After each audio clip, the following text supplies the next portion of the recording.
राधे राधे, हरे कृष्ण। श्रवण कीजिए आषाढ़ मास कथा अध्याय 21 का।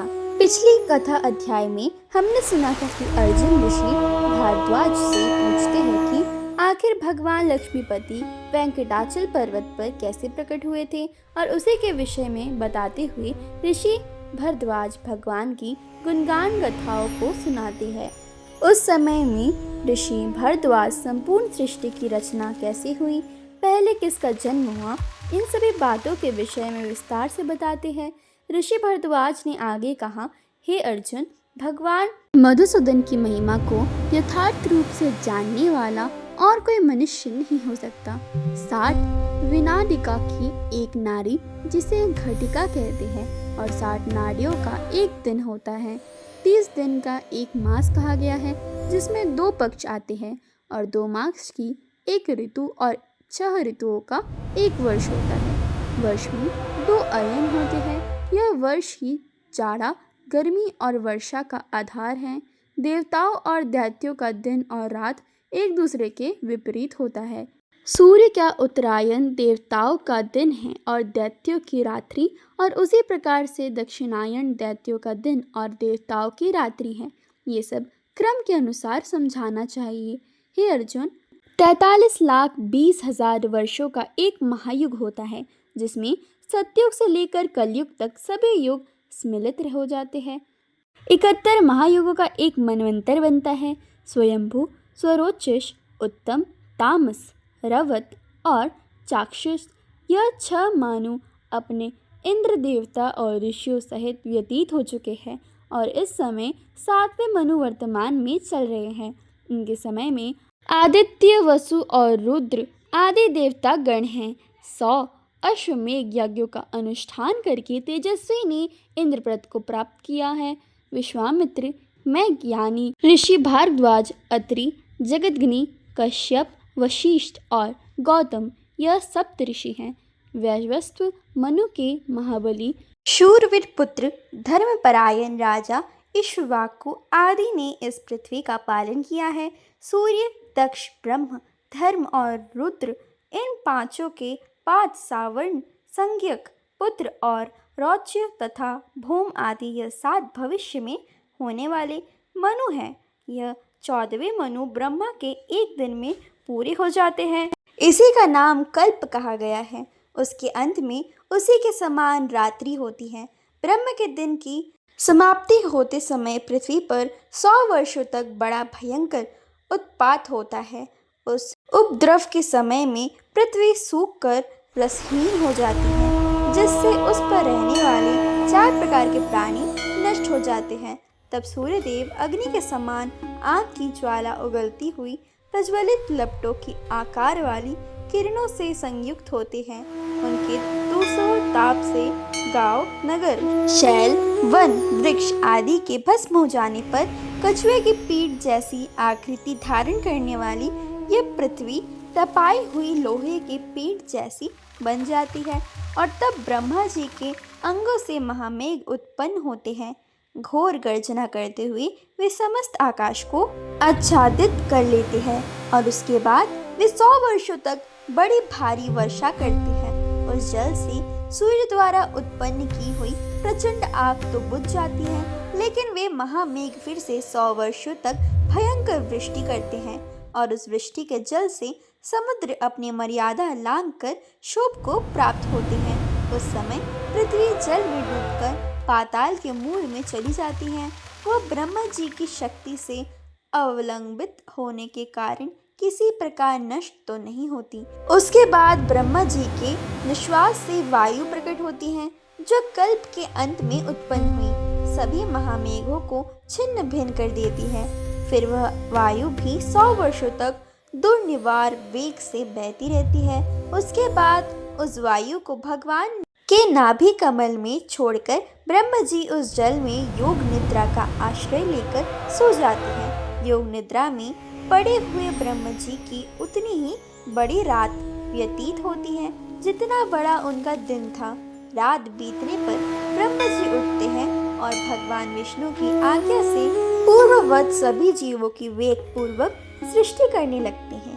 प्रत्येक कल्प में समुचित रूप धारण करके धर्म का पालन करने आते हैं। इस कल्प में उन्होंने श्वेत वर्ण के यज्ञ वराह का रूप धारण किया और उसी वराह शरीर से भूतल पर विहार करते हुए उन्होंने अपने पूर्व कल्पों के निश्चित निवास स्थान वेंकटाचल पर्वत पर पदार्पण किया था। स्वामी पुष्करणी के तट पर चीरकाल तक विचरण करते हुए वराह जी ने कमल के आसन पर विराजमान भक्ति युक्त ब्रह्मा जी को देखा। ब्रह्मा जी ने भगवान की पूजा करके प्रार्थना की, हे प्रभु, अपने पुरातन दिव्य स्वरूप को धारण कीजिए। ब्रह्मा जी के ऐसी प्रार्थना सुनकर भगवान ने वराह की आकृति त्याग दी और अनन्य भाव से भजन करने योग्य अपने विश्वमेघ चतुर्भुज रूप को धारण कर लिया। अब इस कथा को सुनने के बाद अर्जुन पूछते हैं, हे महामुनि, भगवान श्री हरि नेत्रों द्वारा दर्शन और मन द्वारा चिंतन आदि के विषय नहीं है, तो भी वे यहाँ मनुष्यों को प्रत्येक कैसे देख सकते हैं? यह सुनकर भारद्वाज ऋषि कहते हैं, हे अर्जुन, हय वंश में श्रुत नाम से प्रसिद्ध एक राजा हो गए, जिन्होंने पृथ्वी और यहाँ की प्रजा का दीर्घ काल तक अपनी संतान की भांति शासन किया, पालन किया। उनके पुत्र शंख हो गए, जो समस्त गुणों के निधि और सभी शास्त्रों में कुशल थे। उन्होंने भी पृथ्वी का न्यायपूर्वक शासन किया। कमल के समान नेत्रों वाले जगदीश्वर भगवान विष्णु में राजा शंख की निश्चल और अनन्य भक्ति थी। उन्होंने दृढ़ निश्चय पूर्वक अद्भुत महिमा वाले भगवान जगतपति अनन्य पुरुषोत्तम देव का सदैव ध्यान करते हुए अनेक प्रकार के व्रत, दान, तपस्या और पुण्य कार्य किए। वेदों के द्वारा जानने योग्य भगवान मधुसूदन के लिए उन्होंने अश्वमेघ इत्यादि यज्ञ भी किए। भगवान के अंदर अपना मन लगाकर फिर प्रतिदिन गोविंद का स्मरण करते रहते, अविनाशी अच्युत का जाप करते और कमल नयन विष्णु का पूजन और शारंगन धनुषधारी श्रीहरि का कीर्तन करते थे। पुराण के विद्वानों द्वारा कही जाने वाली पवित्र भगवत कथाओं का वे श्रवण करते हैं, जो कि सदैव संसार समुद्र से पार उतारने वाली हैं। भगवान की प्रीति के लिए वे ब्राह्मणों की पूजा अर्चना करते हैं और इस प्रकार सदैव अविराम गति से श्री हरि की आराधना में संलग्न रहते हैं। इसके बावजूद भी राजा शंख ने परम स्वतंत्र भगवान पुरुषोत्तम का कभी भी प्रत्यक्ष दर्शन नहीं किया। भगवान का दर्शन ना पाने से उनका हृदय शोक से व्याकुल हो रहा था और अब वे धीरे धीरे बड़ी चिंता में आने लगे थे। राजा शंख ने कहा, मैंने बीते हुए शस्त्र अधिक जन्मों में बहुत बड़े पाप किए हैं और उसके कारण आज तक मुझे भगवान विष्णु का दर्शन नहीं मिला। अनेक जन्मों में उत्पार्जित संपूर्ण तपस्याओं का यही एक अखंड फल है कि भगवान मधुसूदन के दर्शन प्राप्त नहीं हो रहे। हे भगवान, मेरे नेत्रों के समक्ष आप कैसे प्रकट होंगे?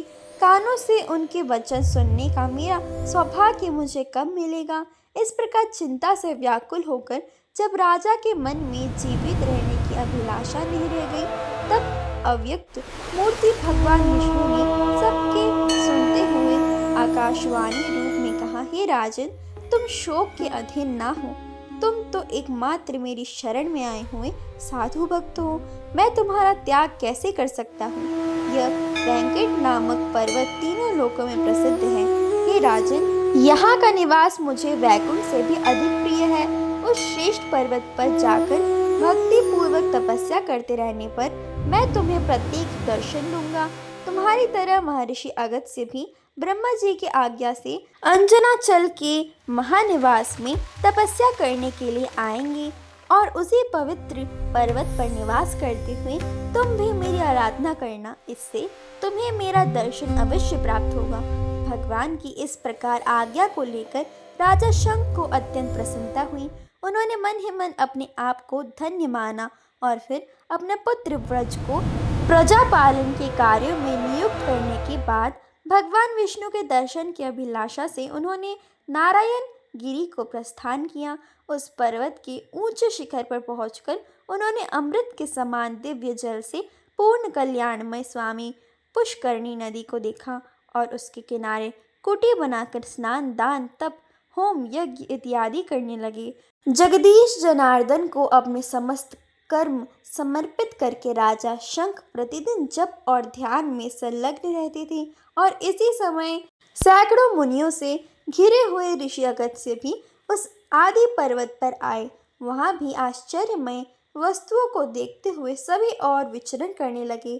स्कंदधारा आदि तीर्थों में स्नान करके वहां उन्होंने जगदीश्वर भगवान विष्णु की बहुत समय तक आराधना की, लेकिन कमल नयन भगवान श्री हरि को कहीं भी प्रत्यक्ष नहीं देखा।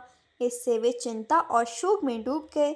और उस समय बृहस्पति, शुक्र तथा राजा उपरिचर और वसु यह सभी महानुभाव अगस्त्य जी के पास आए और इस प्रकार कहने लगे, हे मुनिश्रेष्ठ, लोकनाथ ब्रह्म जी ने हमें जो आज्ञा दी है उसे हम आपको बता रहे हैं। दक्षिण दिशा में वेंकटाचल नामक पर्वत है। वहाँ का निवास स्थान भगवान विष्णु को श्वेत द्वीप से भी अधिक प्रिय है। जगत गुरु गोविंद उस पर्वत पर महर्षि अगस्त्य तथा राजा शंख को अपने स्वरूप का प्रत्येक दर्शन करवाएंगे। उस समय सभी देवताओं, ऋषियों तथा अन्य सभी लोगों को भी देवाधिदेव श्री हरि का दर्शन प्राप्त होगा और यह बात शीघ्र ही होने वाली है। ब्रह्मा जी के ऐसा कहने पर हम लोग शीघ्र यहाँ पर आ चुके हैं और भाग्यवश अब यहाँ आपका दर्शन भी हमें प्राप्त हो रहा है। अब हम आपके साथ जाकर स्वामी पुष्करणी के तट पर भगवत भक्तों में श्रेष्ठ राजा शंख का भी दर्शन करेंगे। यह सुनकर अगस्त्य मुनि शोक समूह का त्याग करके शीघ्र ही उनके साथ चल पड़े। उस समय उन्होंने निर्मल जल वाली दिव्य स्वामी पुष्करणी का भी दर्शन किया और उसके किनारे आश्रम बनाकर रहने वाले राजा शंख को भी देखा, जो मन, वाणी और शरीर द्वारा होने वाले समस्त कर्म भगवान विष्णु को समर्पित करके विराजमान थे। उनको आया हुआ देखकर राजा ने सभी का स्वागत सत्कार किया और फिर सभी लोगों ने एक दूसरे का सम्मान करते हुए वहां पर आसन ग्रहण किया। सभी ने मिलकर भगवान के नाम का कीर्तन किया और उसके बाद क्या हुआ उसकी कथा हम जानेंगे हमारी अगली कथा में। अगर आपको हमारे वीडियोस अच्छे लगते तो हमारे चैनल को सब्सक्राइब कर दीजिए, वीडियो को लाइक कर दीजिए। जय श्री कृष्ण, राधे राधे।